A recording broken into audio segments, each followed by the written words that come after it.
দর্শক, এই মুহূর্তে যমুনার সামনে আছেন আমাদের সহকর্মী আবু সাইদ অপু। যুক্ত হচ্ছি তার সাথে।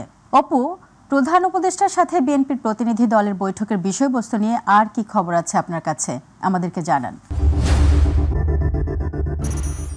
জেসমিনারা, আপনাকে ধন্যবাদ। আপনি যেমনটি জানতে চাচ্ছিলেন এবং কিছুক্ষণ আগে কিন্তু দর্শক উদ্দেশ্যে জানাচ্ছিলেন যে বিএনপি এখন যমুনার প্রধান উপদেষ্টার সঙ্গে বৈঠক করছেন।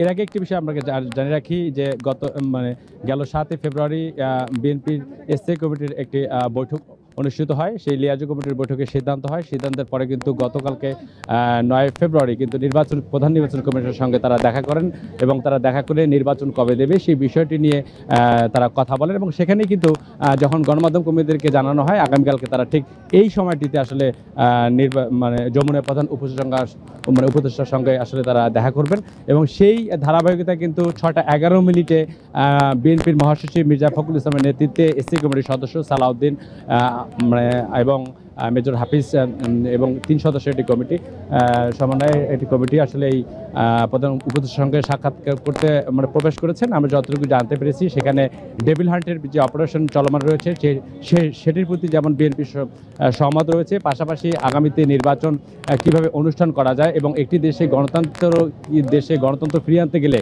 একটি রাজনৈতিক দলের মাধ্যমে নির্বাচন অনুষ্ঠান করার যে প্রক্রিয়া, সেই সমস্ত দলের অংশগ্রহণে একটি নির্বাচন করে যাতে এই দেশকে স্থিতিশীল পরিস্থিতিতে রাখতে পারে সেই বিষয় নিয়ে কিন্তু ভেতরে আলোচনা চলছে, এমনটিও আমরা জানিয়েছি। তবে আমরা ধারণা করছি যে এই নির্বাচনী যে রোডম্যাপ ঘোষণার জন্য বিএনপির পক্ষ থেকে যে দাবিটি দীর্ঘদিন ধরে করে আসা হচ্ছিল সেটি আসলে অব্যাহত রয়েছে এবং সেই বার্তাটি আমরা জানার অপেক্ষায়। এখানে অসংখ্য গণমাধ্যম কর্মী এখনও অপেক্ষা করছি এবং অপেক্ষা শেষে যে প্রধান উপদেষ্টার সঙ্গে বিএনপির যে মহাসচিবের নেতৃত্বে যে আরও 2 স্ট্যান্ডিং কমিটির সদস্য রয়েছেন তাদের সাথে কী ধরনের আলোচনা হয়েছে এবং কী ধরনের কথা হয়েছে এবং আগামী নির্বাচন নিয়ে প্রধান উপদেষ্টা কী আসলে প্রত্যাশা ব্যক্ত করেছেন সেই বিষয়টি স্পষ্ট হওয়া যাবে।